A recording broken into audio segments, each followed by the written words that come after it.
ಮಾಡುತ್ತಿರುವ ಸತ್ಯವೇದ ಪಠಣ ಕಾರ್ಯಕ್ರಮಕ್ಕೆ ನಿಮ್ಮನ್ನು ಪ್ರೀತಿಯಿಂದ ಸ್ವಾಗತಿಸುತ್ತೇವೆ. ಪ್ರಿಯ ಕೇಳುಗರೆ, ಈ ಕಾರ್ಯಕ್ರಮವು ಸತ್ಯವೇದದಲ್ಲಿ ಇರುವಂತಹ ರಹಸ್ಯಗಳ ವಿವರಣೆಯ ಒಂದು ಕಾರ್ಯಕ್ರಮವಾಗಿದೆ. ಕೇಳಿರಿ, ಆಶೀರ್ವಾದ ಹೊಂದಿಕೊಳ್ಳಿರಿ. ನಿಮಗೆ ಪ್ರಶ್ನೆಗಳಿದ್ದಲ್ಲಿ ನಮ್ಮೊಟ್ಟಿಗೆ ನೀವು ಮಾತನಾಡಬೇಕಾದರೆ ನಮ್ಮ ಮೊಬೈಲ್ ಸಂಖ್ಯೆಯನ್ನು ನೀವು ಬರೆದಿಟ್ಟುಕೊಳ್ಳುವುದಾದರೆ ನಮ್ಮನ್ನು ಸಂಪರ್ಕಿಸಬಹುದು. ನಮ್ಮ ಮೊಬೈಲ್ ಸಂಖ್ಯೆ 9902606453. ಕ್ರಿಸ್ತನಲ್ಲಿ ಸ್ನೇಹಿತರೆ, ತಮ್ಮೆಲ್ಲರಿಗೂ ಯೇಸು ಕ್ರಿಸ್ತನ ಸುಮಧುರ ನಾಮದಲ್ಲಿ ಪ್ರೀತಿಯಿಂದ ವಂದಿಸ್ತೇನೆ. ನಿಮಗೆ ಸದಾಕಾಲವೂ ದೇವರು ಸಂತೋಷ ಸಮಾಧಾನವನ್ನು ಅನುಗ್ರಹಿಸಲಿ. ಎಸ್ತೇರಳ ಗ್ರಂಥ 5ನೇ ಅಧ್ಯಾಯ 9ರಿಂದ 14 ವಚನಗಳು. ಎಸ್ತೇರಳ ಗ್ರಂಥ 5ನೇ ಅಧ್ಯಾಯ 9ರಿಂದ 14ನೇ ವಚನದವರೆಗಿರುವಂಥ ಈ ವಾಕ್ಯ ಭಾಗದಲ್ಲಿ ಇರುವಂಥ ಸಂಗತಿಗಳನ್ನು ನಾವು ಧ್ಯಾನ ಮಾಡೋಣ. ನಾನು ಆರಿಸಿಕೊಂಡಂಥ ಶೀರ್ಷಿಕೆ ಎಲ್ಲರ ಸಂಗಡ ಆನಂದ ಪಡೋಣ. ಎಲ್ಲರ ಸಂಗಡ ಆನಂದ ಪಡೋಣ. ಪ್ರೀತಿಯುಳ್ಳ ದೇವಜನರೇ, ಎಲ್ಲರ ಸಂಗಡ ಆನಂದ ಪಡುವುದು ಹೇಗೆ? ಎಲ್ಲರ ಸಂಗಡ ನಾವು ಸಂತೋಷವಾಗಿರುವುದು ಹೇಗೆ? ಇದು ನಮಗೆ ಪ್ರಶ್ನೆ ಮೂಡಬಹುದು. ಯಾಕಂದರೆ ನಮಗೆ ಆಗದಂತಹ ಕೆಲವು ಜನರು, ನಮಗೆ ಇಷ್ಟವಿಲ್ಲದಂತಹ ಕೆಲವು ವ್ಯಕ್ತಿಗಳು, ನಮ್ಮಲ್ಲಿ ಮನಸ್ತಾಪ, ಹಗೆತನ, ದ್ವೇಷ, ಮನಸ್ಸುಗಳಲ್ಲಿ, ಹೃದಯಗಳಲ್ಲಿ ಕಲ್ಮಶವಾದಂತಹ ಸಂಗತಿಗಳಿಂದ ನಮ್ಮ ಕುಟುಂಬದ ಸದಸ್ಯರೊಟ್ಟಿಗೆ, ಬಂಧುಗಳೊಡನೆ, ಸ್ನೇಹಿತರೊಡನೆ, ಸಭಿಕರೊಡನೆ, ನೆರೆಯವರೊಡನೆ ಕೆಲವೊಮ್ಮೆ ನಾವು ಮಾತುಗಳನ್ನು ಬಿಟ್ಟು ಬಿಡುತ್ತೇವೆ. ಸಂಬಂಧದಲ್ಲಿ, ಬಾಂಧವ್ಯಗಳಲ್ಲಿ ಬಿರುಕುಗಳು ಉಂಟಾಗಿರುತ್ತದೆ. ಇನ್ನಿತರ ವಿಷಯಗಳಲ್ಲಿ ಮನಸ್ತಾಪಗಳು ಉಂಟಾಗಿ ನಾವು ಎಲ್ಲರೊಟ್ಟಿಗೆ ಸಂತೋಷವಾಗಿ ಇರುವುದಕ್ಕೆ ಸಾಧ್ಯವಿಲ್ಲ. ಆದರೆ ಈ ದಿನದ ದೇವರ ವಾಕ್ಯ ಭಾಗ, ನಾವು ಮಾಡುವಂತಹ ಈ ದೇವರ ವಾಕ್ಯದ ಧ್ಯಾನ ಎಲ್ಲರೊಟ್ಟಿಗೆ ಸಂತೋಷವಾಗಿ ಆನಂದವಾಗಿ ಇರಬೇಕು ಎಂಬುದಾಗಿ ಕಲಿಸ್ತದೆ ಪ್ರೇರೆ. ಹಾಗಾಗಿ ದೇವರ ವಾಕ್ಯ ಭಾಗವನ್ನು ಎಸ್ತೇರಳ ಗ್ರಂಥ 5:9ರಿಂದ 14ರಲ್ಲಿ ನಾವು ಯಾವ ರೀತಿಯಲ್ಲಿ ಎಲ್ಲರೊಟ್ಟಿಗೆ ಆನಂದವಾಗಿರಬೇಕು, ಯಾವ ರೀತಿಯಲ್ಲಿ ಪರರ ಅಥವಾ ನೆರೆಯವರ ಇಲ್ಲವೇ ನಮ್ಮ ಸಹಮಾನವರ ಆನಂದವನ್ನು, ಸಂತೋಷವನ್ನು ಕೆಡಿಸಬಾರದು ಎಂಬುದಾಗಿ ನಮಗೆ ತಿಳಿಸ್ತದೆ. ಹಾಮಾನನು ಆನಂದ ಲಹರಿಯಲ್ಲಿ ತನ್ನ ಮನೆಗೆ ಹೋಗುತ್ತಿರುತ್ತಾನೆ. ಯಾಕಂದರೆ ಹಾಮಾನನು ಅಹಷ್ವೇರೋಷ ರಾಜನ ಆಸ್ಥಾನದಲ್ಲಿ ಉನ್ನತ ಪದವಿಗೆ, ಉನ್ನತ ಅಧಿಕಾರಕ್ಕೆ ಆತನನ್ನು ನೇಮಿಸಿ ಆತನಿಗೆ ಮಾನಗೌರವಗಳನ್ನು, ಸನ್ಮಾನಗಳನ್ನು ಮಾಡಿ ಅಹಷ್ವೇರೋಷ ರಾಜನು ಹಾಮಾನನನ್ನು ಆ ರೀತಿಯಲ್ಲಿ ಆನಂದಪಡಿಸ್ತಾನೆ, ಸಂತೋಷಪಡಿಸ್ತಾನೆ ಮತ್ತು ಅಂತಹ ಅಧಿಕಾರದಲ್ಲಿ ಕುಳ್ಳಿರಿಸಿ ಆಸ್ಥಾನದಲ್ಲಿಯೂ ಮತ್ತು ಅರಸನ ಸಂಸ್ಥಾನದಲ್ಲಿಯೂ ಮತ್ತು ದೇಶದಲ್ಲಿಯೂ ಉನ್ನತ ಪದವಿ, ಉನ್ನತ ಅಧಿಕಾರವನ್ನು ಕೊಟ್ಟು ಹಾಮಾನನನ್ನು ಆನಂದಪಡಿಸ್ತಾನೆ. ಆದರೆ ಹಾಮಾನನಿಗೆ ಮೊರ್ದೆಕೈ ಎನ್ನುವಂತಹ ವ್ಯಕ್ತಿಯನ್ನು ಕಂಡರೆ ಆಗುತ್ತಿರಲಿಲ್ಲ. ಮೊರ್ದೆಕೈಯನ್ನು ನೋಡುವಾಗ ಆತನಿಗೆ ಕೋಪ ಬರುತ್ತಿತ್ತು. ಆತನಿಗೆ ಸಂತೋಷ, ಆನಂದ ಎನ್ನುವಂಥದ್ದು ಉಂಟಾಗುತ್ತಿರಲಿಲ್ಲ. ಉನ್ನತ ಪದವಿಯಲ್ಲಿದ್ದಾನೆ, ಉನ್ನತ ಸ್ಥಾನಮಾನದಲ್ಲಿ, ಅಧಿಕಾರದಲ್ಲಿದ್ದಾನೆ.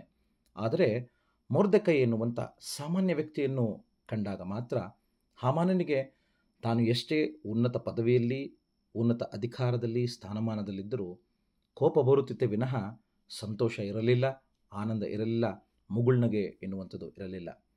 ಕಾರಣ ಇಷ್ಟೇ. 3ನೇ ಅಧ್ಯಾಯದಲ್ಲಿ ಕೆಲವು ವಚನಗಳನ್ನು ಗಮನಿಸುವಾಗ ಮೊರ್ದೆಕೈಯು ಹಾಮಾನನಿಗೆ ಸಾಷ್ಟಾಂಗ ನಮಸ್ಕಾರ ಮಾಡುತ್ತಿರಲಿಲ್ಲವಂತೆ. 2ನೇ ವಚನ ಹೇಳ್ತದೆ. 5ನೇ ವಚನದಲ್ಲಿ ಹೇಳ್ತದೆ, ಮೊರ್ದೆಕೈಯು ಹಾಮಾನನಿಗೆ ಸಾಷ್ಟಾಂಗ ನಮಸ್ಕಾರ ಮಾಡುವುದಿಲ್ಲವೆಂದು ಹಾಮಾನನು ನೋಡಿ ಬಹು ಕೋಪವುಳ್ಳವನಾದನು. ಮೊರ್ದೆಕೈಯೊಬ್ಬನ ಮೇಲೆಯೇ ಕೈ ಎತ್ತುವುದು ಸಾಲದಿಂದೆಣಿಸಿ ಹಾಮಾನನು ಯಹೂದ ಜನಾಂಗದವನೆಂದು ಕೇಳಿದ ಮೇಲೆ ಅಹಷ್ವೇರೋಷನ ರಾಜ್ಯದಲ್ಲಿದ್ದ ಮೊರ್ದೆಕೈಯ ಬಂಧುಗಳನ್ನು, ಅಂದರೆ ಎಲ್ಲ ಯಹೂದ್ಯರನ್ನು ಸಂಹರಿಸಬೇಕೆಂದು ನಿರ್ಣಯಿಸಿಕೊಂಡನು ಎಂಬುದಾಗಿ ಬರೆಯಲ್ಪಟ್ಟಿದೆ. ಪ್ರೇರೆ, ಯಹೂದ್ಯರ ಧರ್ಮದಲ್ಲಿ ಯಹೂದ್ಯರು ಯಾವ ಮನುಷ್ಯರಿಗೆ ಸಾಷ್ಟಾಂಗ ನಮಸ್ಕಾರ ಮಾಡುತ್ತಿರಲಿಲ್ಲ. ಅದು ದೇವರ ನಿಯಮವಲ್ಲ, ದೇವರ ಆಜ್ಞೆಯಲ್ಲ. ದೇವರನ್ನು ಮೆಚ್ಚಿಸುವಂತಹ ಕಾರ್ಯವೂ ಮತ್ತು ಆ ದೇವರನ್ನು ಮೆಚ್ಚಿಸುವಂತಹ ಕಾರ್ಯ ಮಾತ್ರವಲ್ಲದೆ ದೇವರಿಗೆ ಕೊಡುವಂತಹ ಮಾನ ಗೌರವವನ್ನು ಮನುಷ್ಯರಿಗೆ ಕೊಡಬಾರದು ಎಂಬುದಾಗಿ ವಿಮೋಚನಕಾಂಡ 20ನೇ ಅಧ್ಯಾಯದಲ್ಲಿ ಆಜ್ಞೆಗಳನ್ನು ಕೊಟ್ಟಾಗ ದೇವರು ನಮಗೂ ಆ ಆಜ್ಞೆಯನ್ನು ಅನುಗ್ರಹಿಸಿದಂಥದ್ದನ್ನು ನಾವು ನೆನಪಿಗೆ ತಂದುಕೊಳ್ಳಬೇಕು. ಮನುಷ್ಯನಿಗೆ ಕೊಡತಕ್ಕಂತಹ ಗೌರವ ಅದು ಮನುಷ್ಯನಿಗೆ ಮಾತ್ರ ಸೀಮಿತ. ದೇವರಿಗೆ ಕೊಡತಕ್ಕಂತಹ ಗೌರವವನ್ನು ದೇವರಿಗೆ ಹೊರತು ಮನುಷ್ಯರಿಗೆ ಮತ್ತು ಭೂಲೋಕದ ಇನ್ನು ಯಾವ ವಸ್ತುಗಳಿಗಾಗಲಿ ಮನುಷ್ಯರಿಗಾಗಲಿ ಕೊಡುವಂಥದ್ದಿಲ್ಲ. ಹಾಗಾಗಿ ಹಾಮಾನನು ಬಹಳಷ್ಟು ಆನಂದ ಲಹರಿಯಲ್ಲಿ ಏನೇ ತನಗೆ ಒಳ್ಳೆಯ ಅಧಿಕಾರ, ಸ್ಥಿತಿಗತಿಗಳು, ಸ್ಥಾನಮಾನಗಳು, ಅರಸನಿಂದ ಸಿಕ್ಕಿದಂಥ ಮಾನಗೌರವಗಳು ಬಂದರೂ ಈ ಹಾಮಾನನ ವಿಷಯದಲ್ಲಿ ಆತನಿಗಿದ್ದಂಥ ಆನಂದ ಮೊರ್ದೆಕೈಯನ್ನು ಕಂಡಾಗ ಕೋಪ ಬರುತ್ತಿತ್ತೆ ವಿನಃ ಆತನಿಗೆ ಆನಂದ ಇರಲಿಲ್ಲ. ಮೊರ್ದೆಕೈಯು ಒಬ್ಬ ಯಹೂದ್ಯನಾಗಿ ನಿಷ್ಠಾವಂತ, ದೇವರ ಭಕ್ತಿಯುಳ್ಳ, ಭಯಭಕ್ತಿಯುಳ್ಳ ವ್ಯಕ್ತಿಯಾಗಿ ಆತನು ದೇವರು ಕೊಟ್ಟಂಥ ಆಜ್ಞೆಯನ್ನು, ನಿಯಮವನ್ನು ಪಾಲಿಸ್ತಾ ಇದ್ದ. ಆದರೆ ಹಾಮಾನನಿಗೆ ಮೊರ್ದೆಕೈಯಲ್ಲಾಗಲಿ ಮೊರ್ದೆಕೈಗೆ ಸಂಬಂಧಪಟ್ಟಂಥ ಆತನ ಜನಾಂಗದವರ ವಿಷಯದಲ್ಲಿ ಭಾಳಷ್ಟು ಕೋಪವು ಮತ್ತು ಅವರನ್ನು ಏನಾದರೂ ಮಾಡಿ ಸಂಹರಿಸಬೇಕು ಎನ್ನುವಂಥ ಆಲೋಚನೆಯನ್ನು ಆತನು ಮಾಡುವಾತನಾಗಿದ್ದಾನೆ. ಹಾಮಾನನು ಮನೆಗೆ ಹೋದಾಗ ತನ್ನ ಆಪ್ತರನ್ನು, ಪತ್ನಿಯಾದ ಜೆರುಷಳನ್ನು ಕರೆಸಿ ತನಗೆ ಸಂಭವಿಸಿದಂತಹ ಘನೈಶ್ವರ್ಯಗಳನ್ನು, ಪುತ್ರ ಲಾಭಾತಿಶಯವನ್ನು, ಅರಸನು ಸನ್ಮಾನಿಸಿದಂತಹ ಪ್ರತಿಯೊಂದು ಸಂಗತಿಗಳನ್ನು, ಎಲ್ಲ ಸರದಾರರಲ್ಲಿಯೂ ರಾಜಸೇವಕರಲ್ಲಿಯೂ ತನಗೆ ಶ್ರೇಷ್ಠ ಸ್ಥಾನವನ್ನು ಅನುಗ್ರಹಿಸಿದ್ದನ್ನು ವರ್ಣಿಸ್ತಾನೆ, ಅದನ್ನು ಹಂಚಿಕೊಳ್ತಾನೆ, ಎಲ್ಲವನ್ನ ಹೇಳ್ತಾನೆ. ಎಸ್ತರ್ ರಾಣಿ ಆಕೆ ಸಿದ್ಧಪಡಿಸಿದಂಥ ಔತಣಕ್ಕೆ ಅರಸನ ಜೊತೆಯಲ್ಲಿ ಹಾಮಾನನು ಹೊರತು ಇನ್ಯಾರೂ ಸಹ ಇರಲಿಲ್ಲ ಎಂಬುದಾಗಿ ಬಹಳ ಹೆಮ್ಮೆಯಿಂದ ತನಗೆ ಸಂಭವಿಸಿದ್ದಂತಹ ಎಲ್ಲ ಈ ಸಂಗತಿಗಳನ್ನು ತನ್ನ ಪತ್ನಿಯಾದಂಥ ಜೆರುಷಳದ ಸಂಗಡ, ಆಪ್ತರ ಸಂಗಡ ಹಂಚಿಕೊಳ್ತಾನೆ. ಆದರೆ ಮೊರ್ದೆಕೈ ವಿಷಯದಲ್ಲಿ ಮಾತ್ರ ಆ ಮೊರ್ದೆಕೈ ಎನ್ನುವಂತಹ ವ್ಯಕ್ತಿಯನ್ನು ನೆನಪಿಸಿಕೊಂಡಾಗ, ಆ ಮೊರ್ದೆಕೈ ಎನ್ನುವಂತಹ ವ್ಯಕ್ತಿಯ ಹೆಸರನ್ನು ಮಾತನಾಡಿದಾಗ ಅವನಿಗೆ ಯಾವ ರೀತಿಯಲ್ಲಿಯೂ ತೃಪ್ತಿ ಇರಲಿಲ್ಲ, ಸಂತೋಷವಿರಲಿಲ್ಲ, ಆನಂದವಿರಲಿಲ್ಲ. ಹಾಗಾಗಿ ಪತ್ನಿಯೊಟ್ಟಿಗೂ ಆಪ್ತರೊಟ್ಟಿಗೂ ಹಂಚಿಕೊಂಡಂಥ ಹಾಮಾನನು ಈ ವಿಷಯಗಳನ್ನು ಕೇಳಿದಂಥ ಪತ್ನಿಯು ಮತ್ತು ಆಪ್ತರು ಒಂದು ಸಂಚು ಮಾಡ್ತಾರೆ.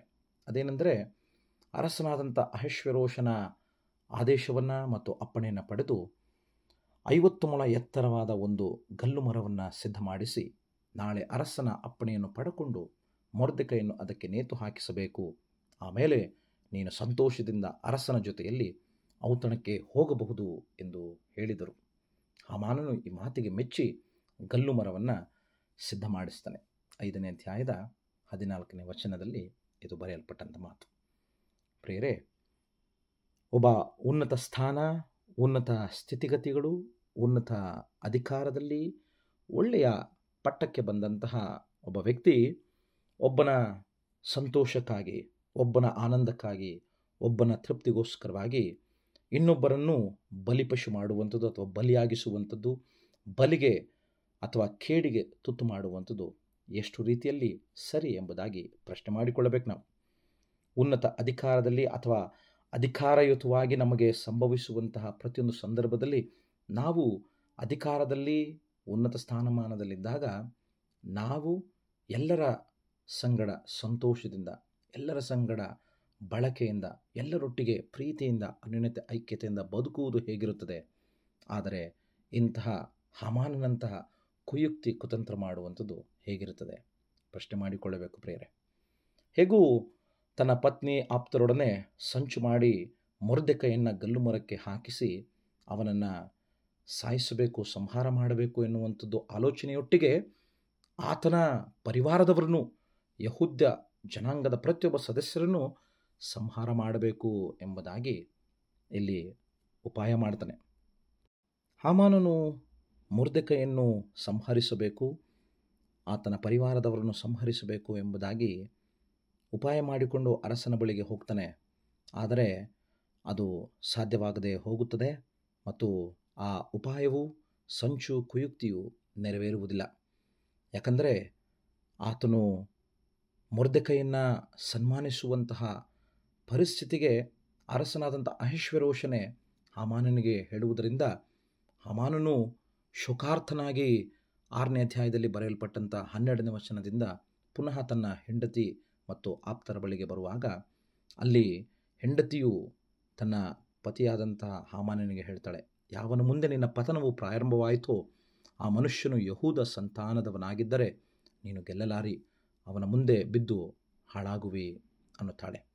ಈ ಮಾತನ್ನು ಕೇಳಿದಂತಹ ಸಂದರ್ಭದಲ್ಲಿ ಬಹಳಷ್ಟು ಹೃದಯ ಹೊಡೆದಂತಹ ಪರಿಸ್ಥಿತಿಗೆ ಹಾಮಾನನು ಒಳಗಾಗುತ್ತಾನೆ.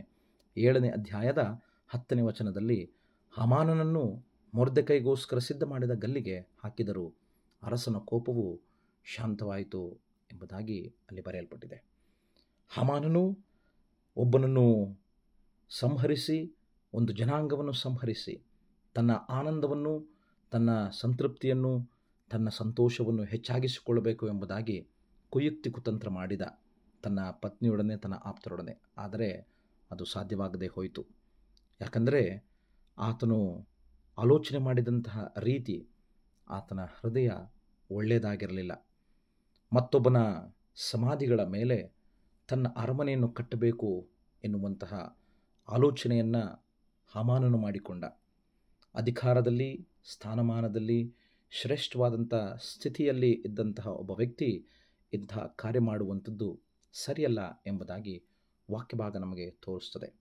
ನಾವು ಎಲ್ಲರೊಟ್ಟಿಗೆ ಸಂತೋಷವಾಗಿ, ಆನಂದವಾಗಿ, ಪ್ರೀತಿಯಿಂದ, ಅನ್ಯೋನ್ಯತೆಯಿಂದ ಇರಬೇಕೇ ವಿನಃ ಇನ್ನೊಬ್ಬರ ಸಾವಿನಲ್ಲಿ ನಾವು ಸಂತೋಷ ಪಡಬಾರದು, ಇನ್ನೊಬ್ಬರ ದುಃಖದಲ್ಲಿ ನಾವು ಸುಖ ಪಡಬಾರದು, ಇನ್ನೊಬ್ಬರ ನೋವಿನಲ್ಲಿ ನಾವು ನಲಿಯಬಾರದು ಎಂಬುದಕ್ಕೆ ಹಾಮಾನನೇ ಸಾಕ್ಷಿಯಾಗಿದ್ದಾನೆ. ಹಾಗೆಯೇ ದೇವರ ಇನ್ನಿತರ ವಾಕ್ಯ ಭಾಗಗಳನ್ನು ನಾವು ಗಮನಿಸುವುದಾದರೆ ಕೀರ್ತನೆಗಳ ಸಂಗ್ರಹ 37, 39ನೇ ವಚನ, 37ನೇ ಕೀರ್ತನೆ 39ನೇ ವಚನದಲ್ಲಿ ಹೀಗೆ ಬರೆಯಲ್ಪಟ್ಟಿದೆ: ನೀತಿವಂತರ ರಕ್ಷಣೆ ಯೆಹೋವನಿಂದಲೇ, ಇಕ್ಕಟ್ಟಿನಲ್ಲಿ ಆತನೇ ಅವರಿಗೆ ದುರ್ಗಸ್ಥಾನ.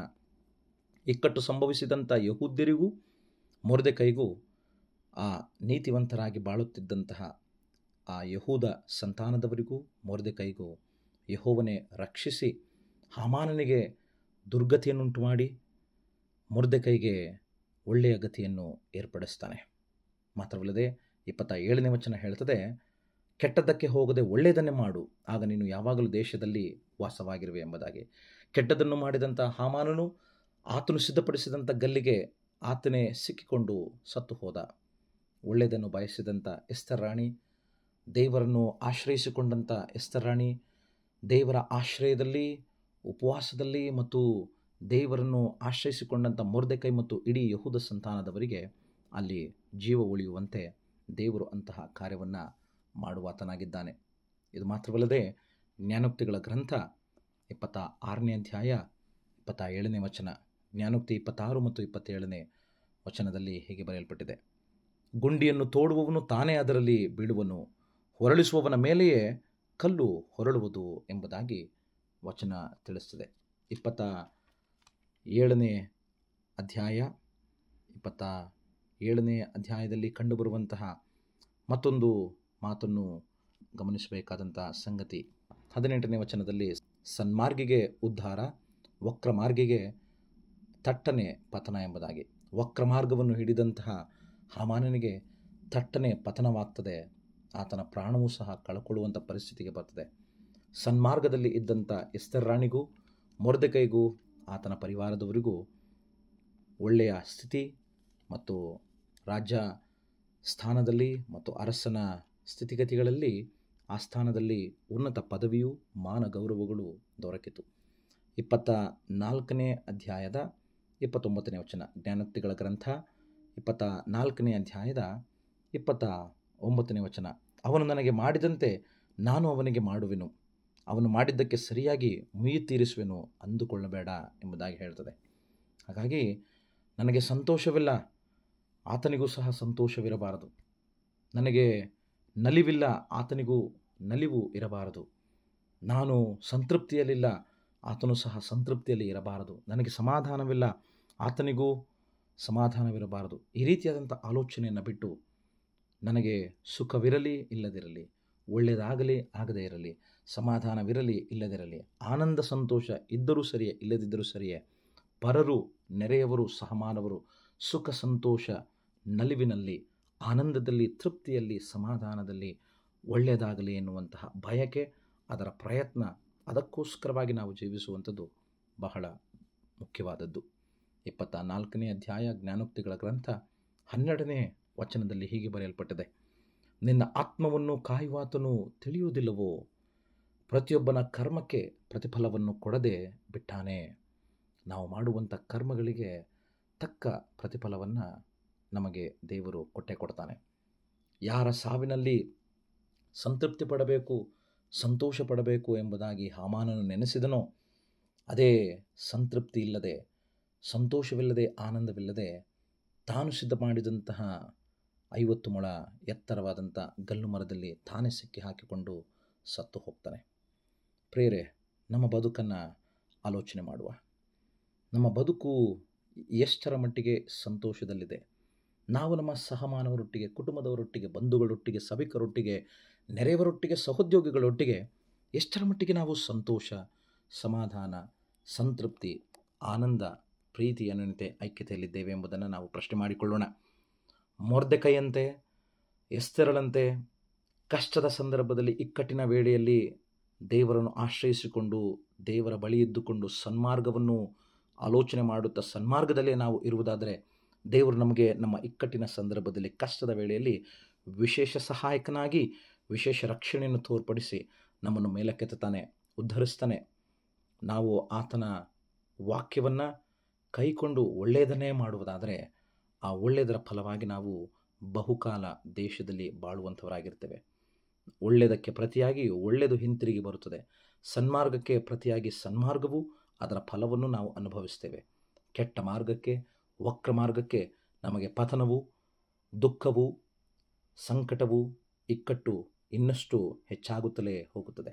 ಹಾಗಾಗಿ ನಮ್ಮ ಕರ್ಮಗಳಿಗೆ ತಕ್ಕ ಪ್ರತಿಫಲಗಳನ್ನು ನಾವು ನಮ್ಮ ಬದುಕಿನಲ್ಲಿ ಅನುಭವಿಸ್ತೇವೆ. ಹಾಗಾಗಿ ನಾವು ಇತರರ ಕಷ್ಟದಲ್ಲಿ, ಇತರರ ಸಮಸ್ಯೆಯಲ್ಲಿ, ಇತರರ ನೋವಿನಲ್ಲಿ, ಇತರರ ದುಃಖದಲ್ಲಿ, ಕಣ್ಣೀರಿನಲ್ಲಿ ನಾವು ಸಂತೋಷ, ಸಮಾಧಾನ, ನೆಮ್ಮದಿ ಪಡಬೇಕು, ನಾವು ಸಂತೃಪ್ತಿ ಪಡಬೇಕು ಎನ್ನುವಂತಹ ಆಲೋಚನೆಯನ್ನು ಬಿಟ್ಟು, ಇತರರ ಕಷ್ಟದಲ್ಲಿ, ಇತರರ ನೋವಿನಲ್ಲಿ, ಇಕ್ಕಟ್ಟಿನಲ್ಲಿ, ಕಣ್ಣೀರಿನಲ್ಲಿ, ದುಃಖದಲ್ಲಿ ನಾವು ಭಾಗಿಯಾಗಿ ಅವರ ಕಷ್ಟ, ಸಂಕಟ, ನೋವು, ದುಃಖ, ಕಣ್ಣೀರನ್ನು ಹೋಗಲಾಡಿಸುವಂಥ, ಅದನ್ನು ಶಮನ ಮಾಡುವಂತಹ ಕಾರ್ಯದಲ್ಲಿ ನಾವು ತೊಡಗಿಸಿಕೊಳ್ಳುವಂಥವರ ನಾವಾಗಿರಬೇಕು. ಪರರ ಸುಖ ದುಃಖಗಳಲ್ಲಿ ನಾವು ಸೇರುವವರಾಗಿದ್ದು, ಒಬ್ಬರ ಭಾರವನ್ನು ಒಬ್ಬರು ಹೊತ್ತು ಇನ್ನೊಬ್ಬರ ಕಷ್ಟವನ್ನು ಪರಿಹರಿಸುವ, ಇನ್ನೊಬ್ಬರ ನೋವನ್ನು ಮರೆಸುವ, ಇನ್ನೊಬ್ಬರ ನೋವನ್ನು ಮರೆಮಾಚಿಸುವಂತಹ, ಇನ್ನೊಬ್ಬರ ಎಲ್ಲ ತೊಂದರೆಗಳನ್ನು, ಸಮಸ್ಯೆಗಳನ್ನು ಪರಿಹಾರ ಕೊಡುವಂಥ, ಸಲಹೆ ಕೊಟ್ಟು ಒಳ್ಳೆಯ ದಾರಿಗೆ ತರುವಂತಹ ಪ್ರಯತ್ನಗಳನ್ನು ನಾವು ಮಾಡಬೇಕು. ಇನ್ನೊಬ್ಬರ ಸುಖವನ್ನು, ಇನ್ನೊಬ್ಬರ ಸಂತೋಷದಲ್ಲಿ ನಾವು ಸಹ ಸಂತೋಷ, ಸುಖವನ್ನು ಪಡುವವರಾಗಿರಬೇಕು. ಇನ್ನೊಬ್ಬರೊಟ್ಟಿಗೆ, ಸಹಮಾನವರೊಟ್ಟಿಗೆ, ನಮ್ಮ ಕುಟುಂಬದವರೊಟ್ಟಿಗೆ, ನಮ್ಮ ಎಲ್ಲ ನೆರೆಯವರೊಟ್ಟಿಗೆ ನಾವು ಸಂತೋಷದಲ್ಲಿ, ಆನಂದದಲ್ಲಿ, ಮುಖ್ಯವಾಗಿ ಪ್ರೀತಿಯಲ್ಲಿ, ಅನ್ಯೋನ್ಯತೆ, ಐಕ್ಯತೆಯಿಂದ ಇರಬೇಕು. ಇನ್ನೊಬ್ಬರ ಪತನ, ಇನ್ನೊಬ್ಬರ ಅತೃಪ್ತಿ, ಇನ್ನೊಬ್ಬರ ಅಸಮಾಧಾನ, ಅಶಾಂತಿ, ದುಃಖ, ಕಣ್ಣೀರು ಇವುಗಳನ್ನು ಅಪೇಕ್ಷಿಸಬಾರದು. ಇಂತಹ ಸಂಗತಿಗಳು ನಮ್ಮ ಬದುಕಿಗೆ ಅದು ಸರಿಯಲ್ಲ. ದೇವರು ಇದನ್ನು ಮೆಚ್ಚುವುದಿಲ್ಲ, ಇಷ್ಟಪಡುವುದಿಲ್ಲ. ಹಾಗಾಗಿ ನಮ್ಮ ಕೃತ್ಯಗಳಿಗೆ ತಕ್ಕ ಪ್ರತಿಫಲಗಳನ್ನು ದೇವರು ನಮಗೆ ಅನುಗ್ರಹಿಸ್ತಾನೆ.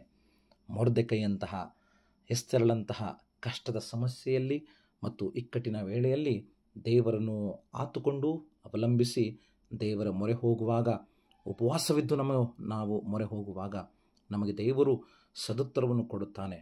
ಆದರೆ ಇನ್ನೊಬ್ಬರ ಕಷ್ಟದಲ್ಲಿ, ಇನ್ನೊಬ್ಬರ ನೋವಿನಲ್ಲಿ, ಇನ್ನೊಬ್ಬರ ತೊಂದರೆಯಲ್ಲಿ, ಕಣ್ಣೀರಿನಲ್ಲಿ ಅವರಿಗೆ ಇನ್ನಷ್ಟು ಹೆಚ್ಚಾಗಿ ಇಂತಹ ಪರಿಸ್ಥಿತಿ ಇರಲಿ ಎಂಬುದಾಗಿ ಭಾವಿಸುವುದನ್ನು ಬಿಟ್ಟು, ಬಯಸುವುದನ್ನು ಬಿಟ್ಟು, ನಾವು ಇತರರ ಸಂತೋಷಕ್ಕಾಗಿ, ನಲಿವಿಗಾಗಿ, ಸುಖಕ್ಕಾಗಿ, ತೃಪ್ತಿಗಾಗಿ, ಸಂತೋಷಕ್ಕಾಗಿ, ಸಮಾಧಾನಕ್ಕಾಗಿ, ಶಾಂತಿಗಾಗಿ ನಾವು ಸಹ ಪ್ರಯತ್ನಪಟ್ಟು ಒಳ್ಳೆಯದರಲ್ಲಿ ನಿರತರಾಗಿ, ಒಳ್ಳೆಯದನ್ನೇ ಮಾಡುವವರಾಗಿ, ಎಲ್ಲರ ಸಂಗಡ ಪ್ರೀತಿಯಿಂದ, ಅನ್ಯೋನ್ಯತೆಯಿಂದ, ಸಂತೋಷವಾಗಿ, ಆನಂದವಾಗಿ, ಸಂತೃಪ್ತಿಯ ಆತ್ಮವಾಗಿ, ತೃಪ್ತಿಯುಳ್ಳಂತಹ ಆತ್ಮವಾಗಿ ಜೀವಿಸುವಂಥದ್ದು ಅದು ದೇವರ ಉದ್ದೇಶ. ಯೇಸು ಕ್ರಿಸ್ತನು ಸಹ ಎಲ್ಲರ ಸಂತೋಷಕ್ಕಾಗಿ, ಎಲ್ಲರ ಉದ್ಧಾರಕ್ಕಾಗಿ ಈ ಧರೆಗಿಳಿದು ಬಂದು ಜೀವಿಸಿ ತನ್ನ ಪ್ರಾಣವನ್ನೇ ಕೊಟ್ಟ. ಯೇಸು ಸ್ವಾಮಿ ನಮಗೆ ಮಾದರಿಯಾಗಿದ್ದಾನೆ. ಇಂತಹ ಜೀವಿತ, ಇಂತಹ ಸಂತೋಷದ, ತೃಪ್ತಿಯ ಮತ್ತು ಎಲ್ಲರೊಟ್ಟಿಗೆ ಆನಂದವಾಗಿ, ಸಂತೋಷವಾಗಿ ನಮ್ಮ ಬದುಕನ್ನು ಸಾಗಿಸಿಕೊಂಡು ಹೋಗಲು ದೇವರ ವಾಕ್ಯವು ನಮಗೆ ಸ್ಫೂರ್ತಿಯನ್ನು ಕೊಟ್ಟು ದೇವರಾತ್ಮನ ಸಹಾಯದಿಂದ ನಮ್ಮನ್ನು ಮುನ್ನಡೆಸಲಿ. ದೇವರ ವಾಕ್ಯವಿದು. ಆಮೇನ್.